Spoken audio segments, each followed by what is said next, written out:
Bodh Gaya. Bodh Gaya. Bodh Gaya. Bodh Gaya. Bodh Gaya. Bodh Gaya. Bodh Gaya.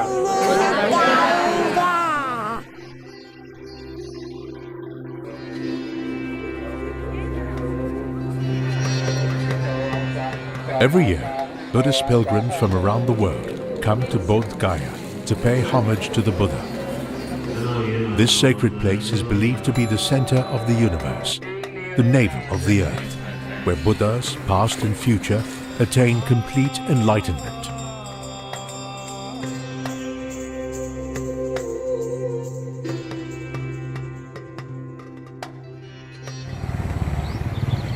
India, an ancient land, has produced many diverse religions and cultures over the course of her extensive history. Today, the majority of people in India subscribe to one religious belief or another. Buddhism, considered one of the world's great religions, originated from India. It is not surprising then that India commands a special place in the hearts of Buddhists. Buddhists come to India to retrace the steps of the founder of Buddhism, commemorate his achievements, and celebrate the venerated representation of enlightenment, the Buddha.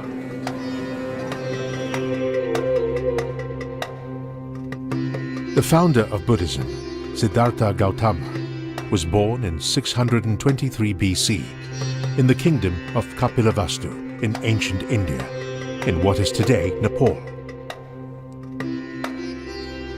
To commemorate his joyous birth, his father, King Suddhodana, invited many renowned sages to a naming ceremony for his son. Among them was an old sage who prophesied that the young prince would eventually give up his kingdom to become an ascetic and ultimately a fully enlightened Buddha.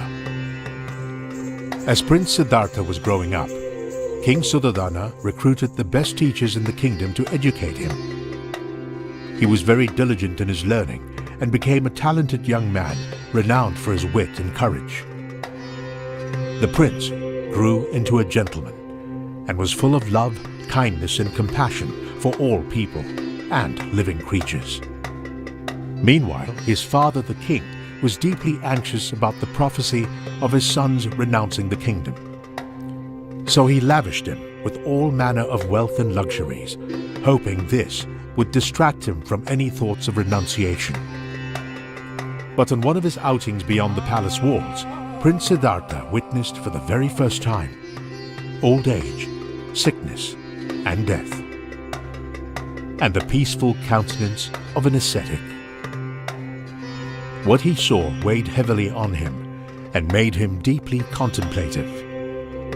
Siddhartha was 29 when he renounced his kingdom and left his wife and son in search of the truth.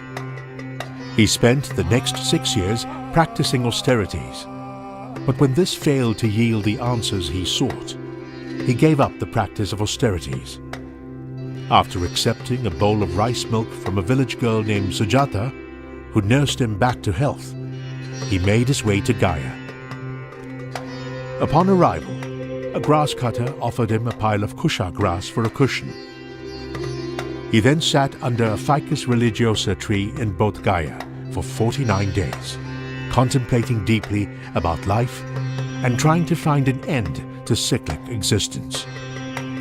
Finally, on a full moon night, Siddhartha gained complete realization and became a fully enlightened Buddha. Henceforth, the ficus religiosa became known as the Bodhi Tree. Bodhi refers to awakening, and thus the place associated with Buddha's awakening became known as Bodh Gaya, also known as Buddha Gaya. Bodh Gaya is situated around 150 kilometers south of the city of Patna. During Vesak Day, which falls every year on the full moon day of May, devout Buddhists make their way to Bodh Gaya to commemorate the birth, enlightenment, and parinirvana of the Buddha. The arid summer month of May attracts many devotees from tropical countries like Thailand, Sri Lanka, and Vietnam. Bodh Gaya is considered the holiest of the holy sites because it is here where past and future Buddhas are believed to attain enlightenment. It is said that a total of 1,000 Buddhas will attain realization and enlightenment in this one place. In our literature, Buddhist literature, it says all the past Buddhas, they all come for their final bliss or to attainment of enlightening. They come to Bodh Gaya, especially the past Buddhas, and also in the future Buddhas. They also, in their term, when they about to become enlightenment, so they are coming to Bodh Gaya.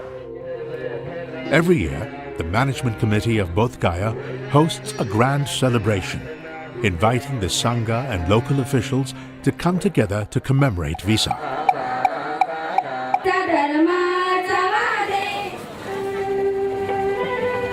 On the full moon night, the temple organizes cultural performances and invites various groups to put up Buddhist-related performances. Devotees celebrate Vesak in their own ways. Some offer lamps and pray for wisdom and liberation from suffering. Others pay homage to the Buddha in groups and chant the scriptures in praise of the triple gems, the Buddha, Dharma, and Sangha.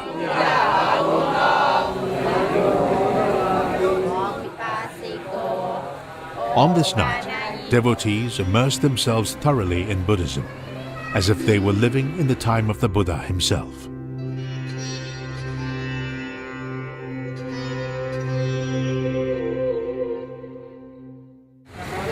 The month of May is hot and humid, so Buddhists from other parts of the world prefer to visit Bodh Gaya at the end of the year, when the weather is cooler. There are even direct flights offered at this time of the year, so travel becomes more expedient and convenient. One common sight in Bodh Gaya during this season are maroon-robed monks called lamas. Many of them come from around India or neighboring Nepal and Bhutan. Most of them come to Bodh Gaya to participate in the Monlam, or Great Prayer Festival. The Monlam, or Great Prayer Festival, is organized primarily to pray for happiness, peace, and good health. It also serves to commemorate Lord Buddha. The Monlam was started by Lama Tsongkhapa, founder of the Gelugpa sect of Tibetan Buddhism in 1409. The inaugural Great Prayer Festival was held in the Jokang Temple in Lhasa. The Kagyu sect of Tibetan Buddhism also organizes the Monlam in Bodh Gaya every year. According to estimates, close to 10,000 Sangha members and lay devotees participate in the Monlam every year. The first Karmapa, the head of the Kagyu sect, was credited with establishing the unique system of reincarnated lamas in Tibet. To date, the current Karmapa is the 17th in the successive line of incarnations. The Karmapa stressed that the aims and benefits of Monlam are not restricted to one religion, but universal and directed towards all sentient beings. 상기 준비된데 미시 나놀이야 삼든 줍시 세란다도 가다지 주의에만 진짜기 사자디 보드가에 차디 요래 상기 양연의 대배 월이냐 다 아지 nen지 담배 취냐면 챙기에 진짜게 가사 진짜지 보드가에 친지 냐면 채비미나 뒤지 파제다 개연 파제 뇨 다 간다 지 driven contribute nyamlen thamche and huge trubachi yongwe sangi so ya de indu sane ene mun chen tembe nam trak to na shebi minia ji zui ya ma de difang a di bodga cha de ya jinju du je nyamlen chese ge sa se ne ya shwe de bodga cha de ya de indu san de ju ze ge and bodga ya la katui na perona. The Karmapa advised everyone at the Monlam to cherish the opportunity to make positive aspirations and practice hard in order to purify all negative karma and accumulate positive merits. The Karmapa also emphasized that the ideal place to accumulate merits is in front of the Vajra seat in Bodh Gaya. One's body and speech act as a support to cultivate positive mental habits, as well as sow the seeds of merit, so they are extremely beneficial for one's cultivation. The Karmapa also said, now that we've obtained the precious human rebirth, come in contact with the Buddha Dharma and come to such a sacred place. We should cherish it and contemplate on it. We should treasure the teachings and bear them in mind so we do not waste this good fortune and opportunity. The Kagyu Monlam consists of many activities, one of which is led by the Karmapa and involves hundreds of lamas carrying the scriptures and circumambulating the stupa. While doing so, the Karmapa, as well as all the Rinpoches and lamas, don their golden robes and hats as a sign of respect to the Dharma. The ceremony also involves the offering of alms, with the public offering food to the Sangha. The Tibetans believe the offering of alms follows a tradition set by the Buddha.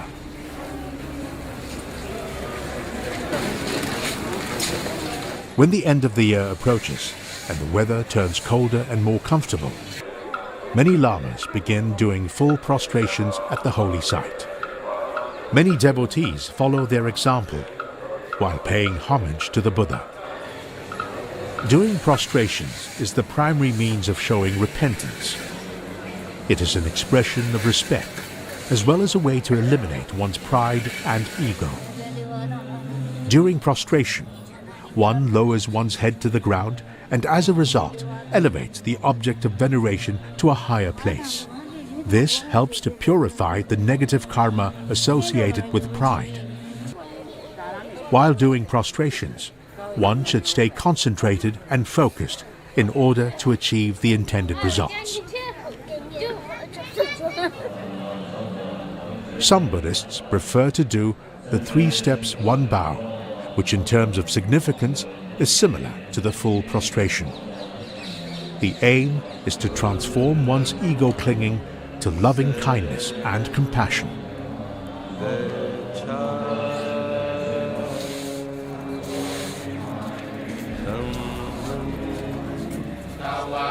Buddhist practitioners often like to face the Buddha statue while chanting the scriptures, as this is akin to hearing the Dharma from the Buddha's own mouth. This helps to remind oneself to practice diligently, avoid evil, and do good. Scripture chanting originated in the time of Shakyamuni Buddha. In the past, the words of the Buddha were passed via oral transmission. Disciples of the Buddha often memorized and repeated the words of the Buddha when they preached the Dharma. This involved familiarizing oneself with a particular scripture and making the effort to commit it to memory. This continues today, with the chanting of scriptures still the basic tool of learning and spreading the Dharma. Other devotees prefer to engage in silent meditation, either beneath the Bodhi tree or in front of the Vajra seat. Settling into a state of deep peace and serenity, they follow in the Buddha's footsteps and embark on the path to enlightenment. Here, Buddhists usually perform certain rites and rituals to show their respect to the Buddha, such as the offering of water, flowers, fruits, incense, and lamps.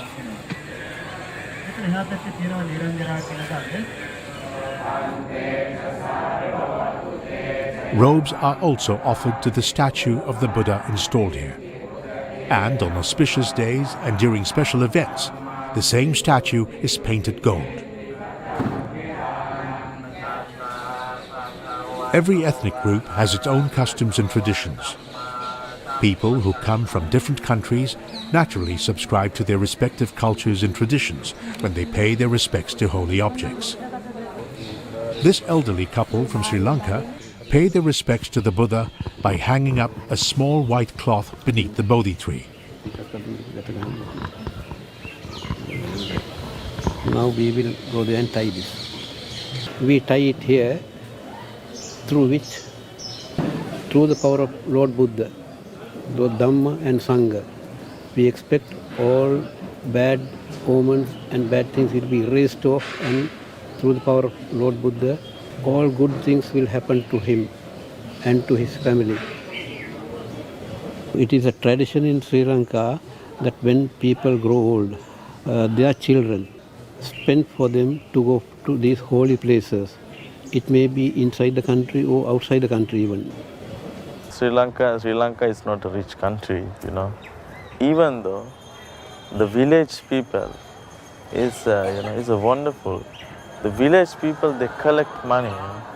They collect money doing small things, doing small business, cooking, weaving. Maybe for 5 years, for 10 years. Why? To one day I want to go and visit Bodh Gaya. They come from Vietnam and have a special way of expressing their veneration for the Buddha. The monks will cut a tuft of hair from the devotee and scatter it upon the soil of Bodh Gaya. We are save our hair so that we become the tribes of the Buddha. You get the health, strong, happiness, poverty, our sorrow, envy will be true. And when I have my hair, I will spare it in this land. Every people come here and step to my hair. It means that I bring peaceful to all other people and property and happiness, all the things. These Chinese are part of a group from Myanmar. They've made the trip specially to Bodh Gaya and have taken refuge in the Triple Gem. They chant the scriptures, meditate, and engage in activities to express their gratitude to the Buddha. 跟佛菩萨在一起，胆量也很大也好像自己找到自己的一个光明的大路，帮自己以前无明的以前都丢掉。 Steve from Switzerland often comes to Bodh Gaya on a pilgrimage with his family. He feels that being here in person helps to strengthen his Buddhist faith. Just looking at pictures or even looking at this DVD, well, it gives you some inspiration. But being here, only touching the ground here, only actually breathing the air which Buddha was breathing, seeing the environment here, that is really a blessing for your body, speech and mind. It isn't only Buddhists who come to Bodh Gaya. Devotees of other religions also make pilgrimages here. The Hindu people believe Buddha as the God or the incarnation of the Vishnu God, So they believe and they have this rest. So that's why wherever Buddha statue, Hindu people go definitely. They go and pay respect as their God. Thus so many Hindu people each year come to pay respect to this place. Like today's pilgrims, Buddhists of the distant past also came to India from faraway places, the most famous being Master Xuan Chang, who hailed from the China of the Tang dynasty. He was not only renowned worldwide as an outstanding translator of Buddhist scriptures, but he was also one of the greatest adventurers of ancient China. His journey to the west from China to India, on a quest to collect and collate the scriptures, spanned 50,000 miles and 17 years. He also devoted his life to translating a total of 1,335 scrolls of Buddhist scriptures. Master Xuan Zang also spent a year recording his experiences in what is now known as the Great Tang Records of the Western regions. This book documents all his experiences of his more than a decade-long itinerant journey, and it remains a rich source of knowledge about the history and geography of ancient Central Asia, especially regions like Afghanistan, Pakistan, and India. In 627 AD, Master Xuan Zang left the Tang capital of Chang'an, of modern-day Xi'an, and after overcoming all sorts of difficulties and dangers, finally arrived in northern India around the summer of 629 AD. From there, he made his way to central India, taking in the 6 holy sites along the way. In the Great Tang Records on the western regions, Master Xuan Zang described witnessing the Mahabodhi Temple in Bodh Gaya at a height of approximately 170 feet. The Bodhi tree was surrounded by brick walls, and the tree was 50 feet tall. While Master Xuanzang was doing his prostrations beneath the Bodhi tree, he spontaneously burst into tears when he thought about the Buddha preaching the Dharma while he was alive, and how he did not have the good fortune of seeing and hearing the Buddha himself. Following that, Master Xuanzang went to the most renowned Buddhist institute in India, Nalanda University, to learn the Dharma.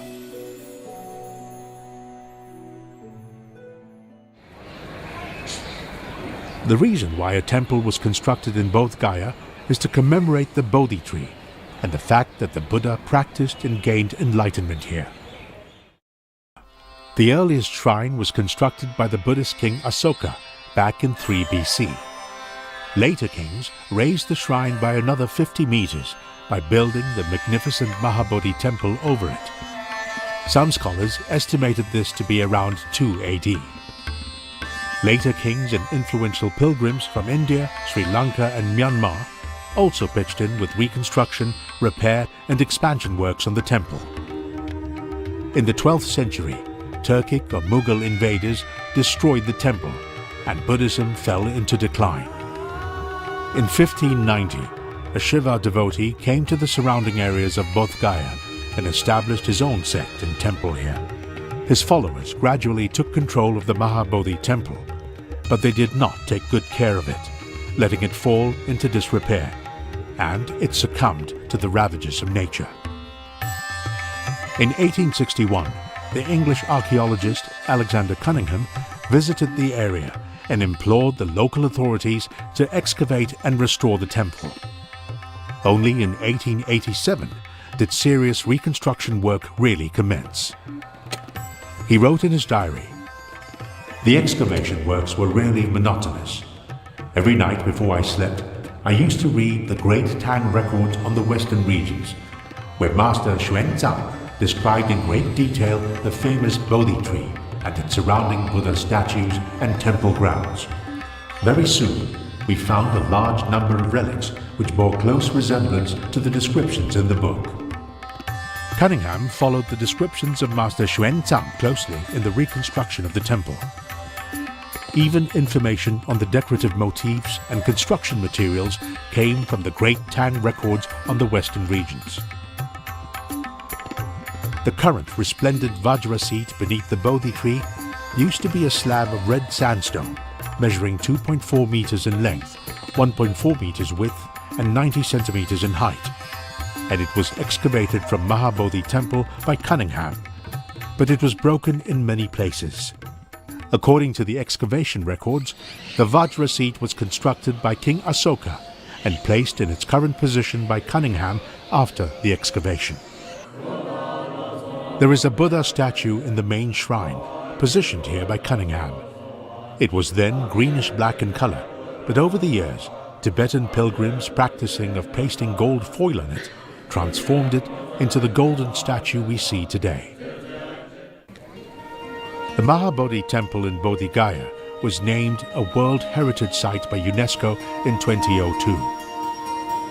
The Mahabodhi Temple is shaped like a pyramid. The first level is a square, with each side measuring 15 meters in length, and it spirals upwards into a bronze spire, giving the stupa a harmonious sense of balance. At each of the 4 corners of the first level sits a similarly shaped but smaller stupa. There is a stone plaque in front of the main entrance towards the east. On both sides of the main entrance, one can find niches filled with gold-plated Buddha statues. The relief sculptures on the 4 sides of the stupa are framed by horseshoe-shaped arched doors, representing the earlier Buddhist monasteries.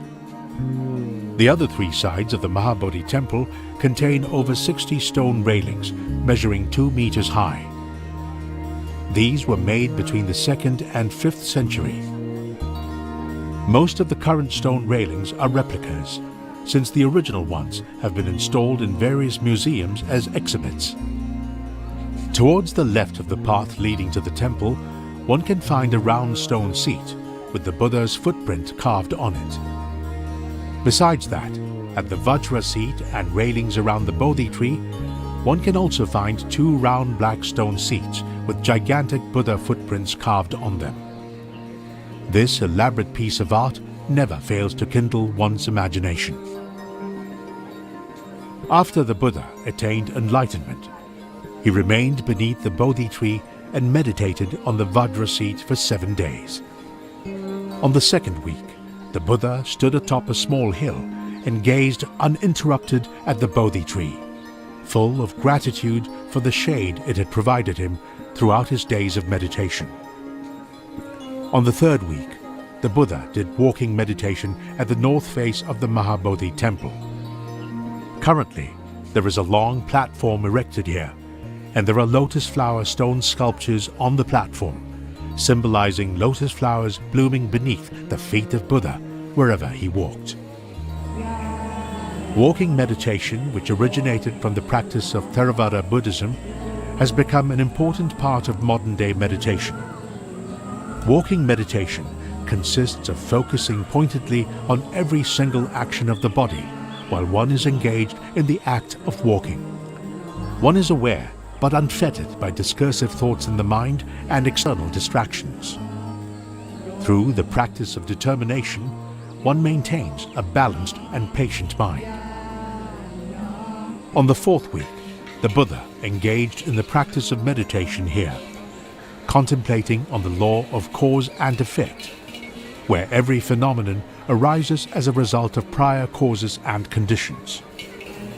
Today, this place has become a highly treasured practice ground where ordained and lay Tibetan Buddhists engage with utmost devotion in the practice of full-length prostrations, in the pursuit of full enlightenment.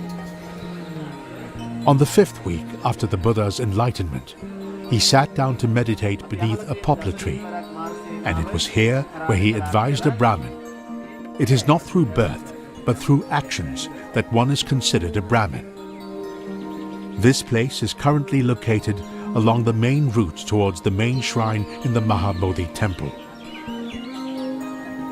On the sixth week of the Buddha's enlightenment, he entered into deep concentration in this very place, and just then a raging storm beckoned, and the Naga king appeared and provided the Buddha with shelter against the relentless storm. This place is actually symbolic because, according to records, the actual location where this took place is 3 kilometers south of the lotus pond. On the seventh week, the Buddha sat here in meditation, and upon completion, he received offerings of biscuits and honey from 2 merchants who took refuge in him. They became the earliest lay followers of the Buddha, even before the official Sangha was established. The Buddha attained enlightenment under the Bodhi tree, which is why it commands such a sacred place in the hearts of Buddhists. Some people who aspire to be a monastic have, after careful consideration, specially chosen to be ordained in this special place.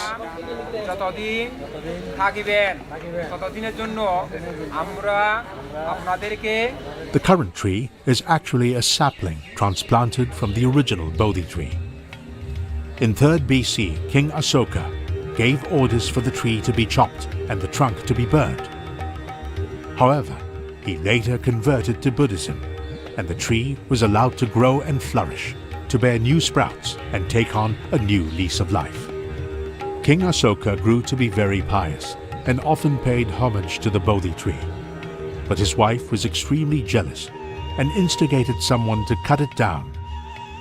To revive the tree, King Asoka nurtured it with milk every day, and as a result, the tree started bearing new shoots.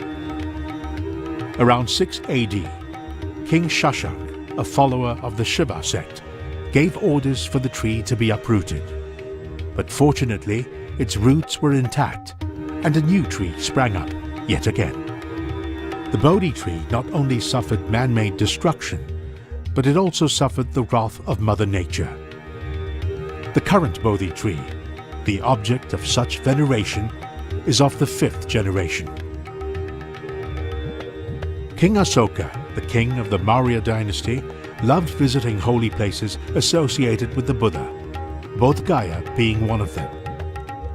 As a Buddhist, he strongly supported the spread of Buddhism, and under his patronage, Buddhism spread throughout the whole of India. He also sent his son Mahindra, an ordained monk, to spread Buddhism in Sri Lanka. King Asoka later tasked his daughter Sangamitra, an ordained nun, and a group of specialists to bring a sapling of the Bodhi tree from Bodh Gaya to Sri Lanka, as well as spread the Bhikkhuni vows, resulting in the establishment of the first Bhikkhuni Sangha in Sri Lanka. Under royal patronage, Buddhism became Sri Lanka's main religion, and even today, the island nation is regarded as centre of Buddhism. The Bodhi tree continues to flourish today, at the very same spot where it had been transplanted. This Bodhi tree with the golden pillars, you can see the small branch.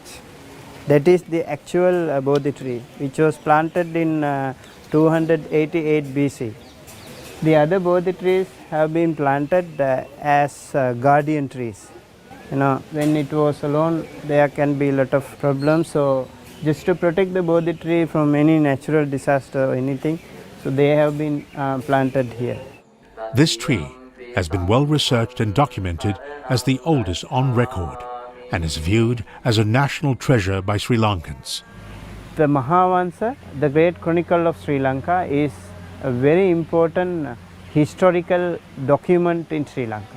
It is well accepted and respected by the historians the world over. There we find the whole history of the Bodhi tree, and apart from that we also have Bodhivansa. Bodhivansa is particularly written for Bodhi tree. Everything about the Bodhi tree, the arrival of the Bodhi tree, the history of the Bodhi tree, whosoever came, what are the rituals, everything is written there in Bodhivansa. The Bodhi tree is taken care of by a group of specialists, and it's said that some of these people are the descendants of those who centuries ago brought the Bodhi sapling over from India.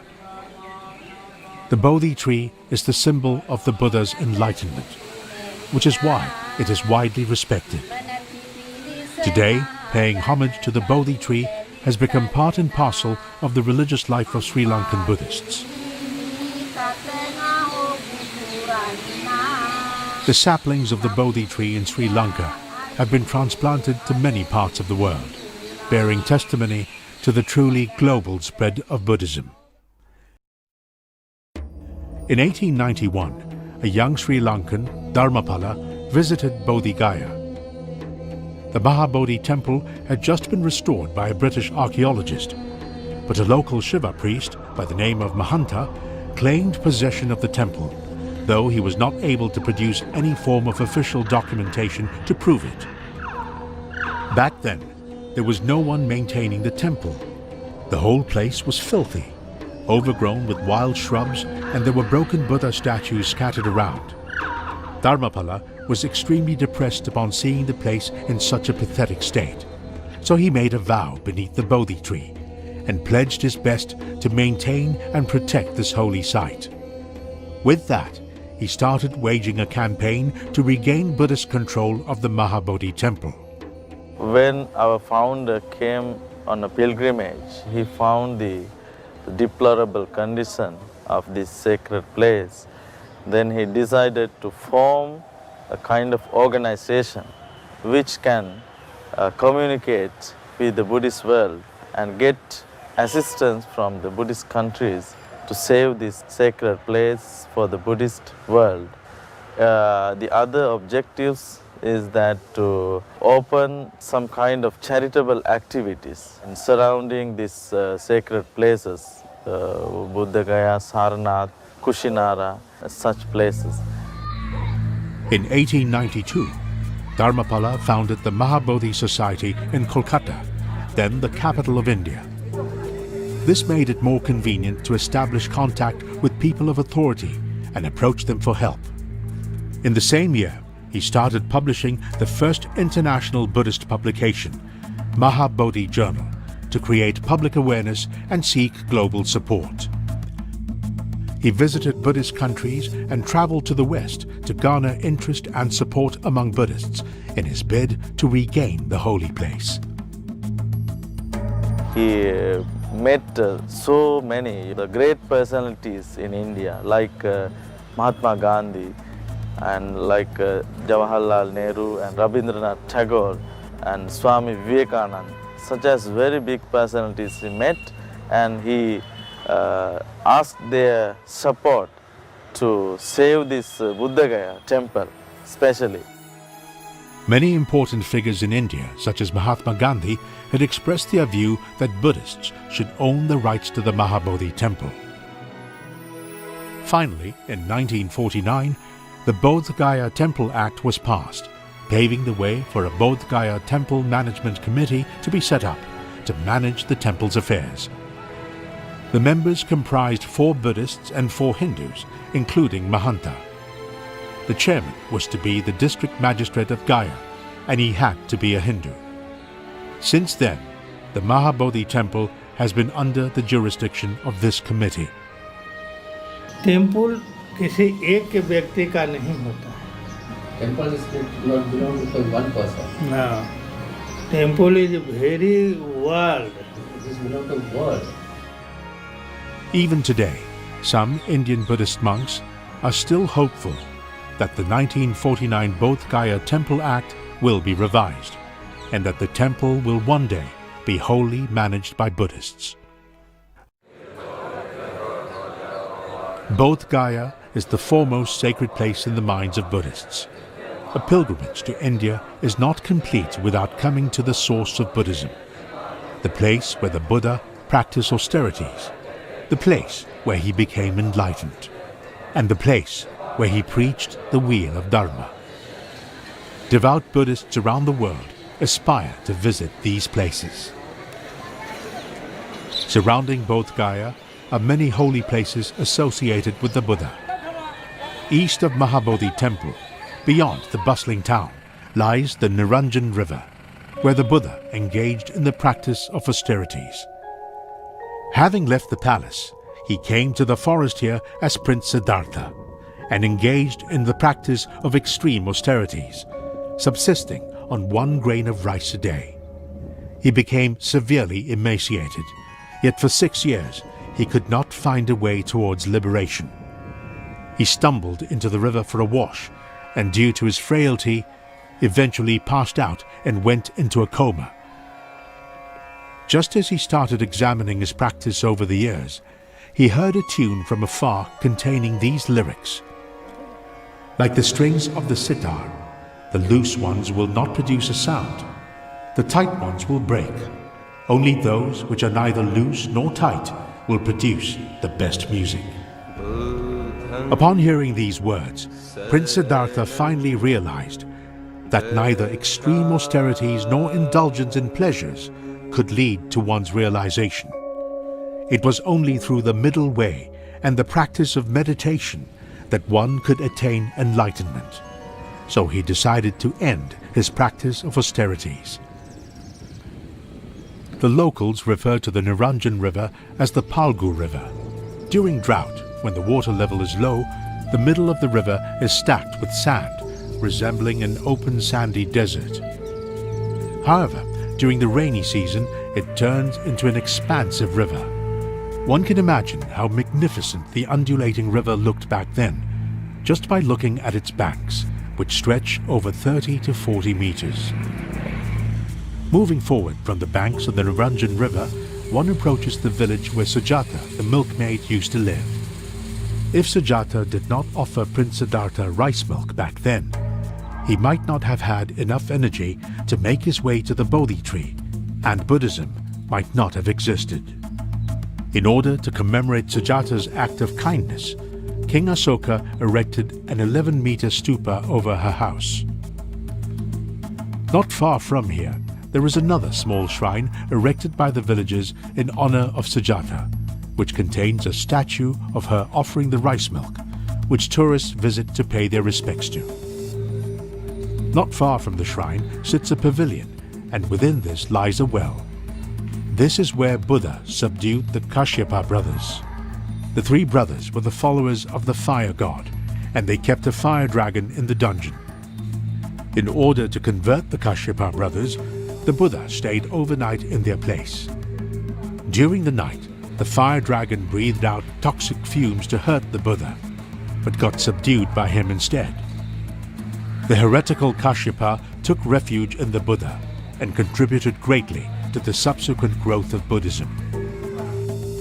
In the vicinity lies the Mucharam village, and within it lies the Muchalinda pond, where the Naga king tried to protect the Buddha from the raging storm after his enlightenment. The place retains its original charm due to the fact that it's yet to be developed.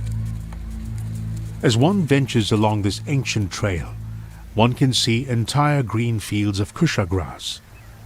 It is anyone's guess if the soft grass offered to Prince Siddhartha back then actually originated from here.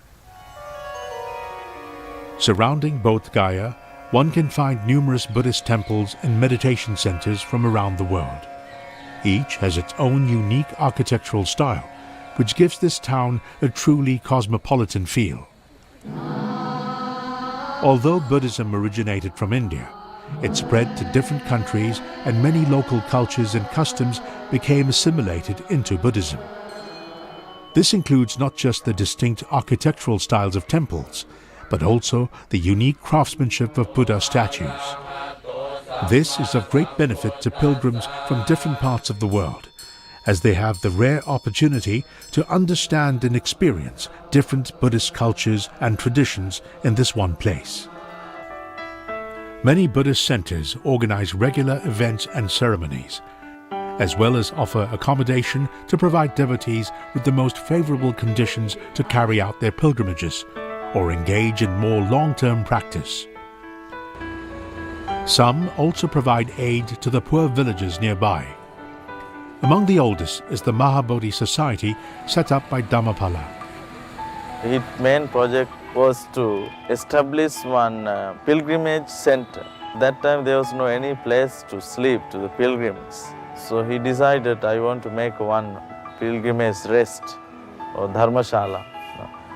Thus he started this building in 1901. This was the first building in Bodh Gaya that time served to all the pilgrimage who visited this place. So this was the first project in Bodh Gaya. After the death of Dhammapala, the Mahabodhi Society continued his legacy in Bodh Gaya and other holy Buddhist sites by restoring Buddhist relics, rebuilding temples, providing pilgrims with accommodation, boosting education through building research institutes, schools, libraries, museums, and a Buddhist publishing firm. This allowed many Indians and Westerners to learn more about Buddhism. It is today the main driving force for the Buddhist revival in India. They've also set up clinics to provide villagers with medical aid and services. Shakyamuni Buddha Community Healthcare Center, established by the Root Institute, is another center which provides medical services to poor villages. The center is run by a group of specialized medical professionals and volunteers. It provides a comprehensive range of medical services, from general consultation to physical rehabilitation, tuberculosis management to the care of child AIDS patients. Every month, the medical center caters to more than 3,000 patients seeking medical advice. As a result, the center requires considerable manpower, and this has provided employment opportunities for many. When I came here, I was only one. Now we have more than 25 professional and staff supporting people, and they're getting job here. This is one of the very happiest in their life. Prevention is better than cure, which is why the medical center has initiated community health ambassador projects to spread the importance of healthcare and hygiene in many villages. Well, we do work in the mobile villages, but we only go there one day a week. We need to try and get the villagers themselves or people within the villages to start recognising their own health problems and train them up and work them towards solving their health problems. So that was one of the main aims of the community health workers. Bodh Gaya is situated in Bihar in northern India, one of the country's poorest regions. As this is the site of Buddha's enlightenment, many Buddhists come here to accumulate merit. They emulate the Buddha's spirit of great compassion and do their part to alleviate human suffering by offering love and care to those less fortunate. This gave the local peoples very good example. If the Buddhist peoples do these kinds of the services in this area, the local peoples, they understand they are really doing real dedication, what Buddha always said, help the people, help who need to kind, help who need compassion, make them happy. So they give very good example, not only to going to temple as a monk, doing some puja and this and that thing, but these kinds of services run by the Buddhist organization or Buddhist people make the people locally to inspire. They are really following the Buddha way. Ms. Huang Minyi, a volunteer from Taiwan, is one who has benefited from this excellent opportunity. Throughout her time at Bodh Gaya, she's made friends with many Indian children, and in the process uncovered a priceless jewel from the depths of her heart. 我们在一般面看到的有很多很贫穷的人，甚至是生病的人，但是这个并不是只有看到这个表象，而我在他们身上看到自己的慈悲心，还有无量的菩提心。对，如果没有他们，我是看不到自己有这样的心意的。 The abbot of this Vietnamese temple comes from Germany. Apart from managing the temple, he makes use of his time at Bodh Gaya to deepen his own Dharma practice with fellow devotees from different parts of the world. You can list many famous monk Dhamma teaching, but after you can choose what is good for you. This is so. This practice is I like and I do. I learning from any people, but after I think back, this, if good, I learning. If no good, I throw out. Although they barely know each other, and despite the vast differences in their cultural and educational backgrounds, they share an important similarity: a sincere wish to seek the truth. They come together from different corners of the world to Bodh Gaya, with the Buddha as the main source of inspiration. Taking him as the perfect example, with the same goal and intention in mind, they follow in the Buddha's footsteps in the pursuit of complete enlightenment. Bodhi Gaya! Bodhi Gaya! Bodh Gaya. Bodh Gaya! Bodhi Gaya! Bodhi Gaya! Bodh Gaya! Bodh Gaya! Bodh Gaya! Bodh Gaya! They come with one aim: to offer their highest respects and greatest gratitude to the Buddha. This place, where the Buddha attained enlightenment, will remain in their hearts forever. This place called Bodh Gaya.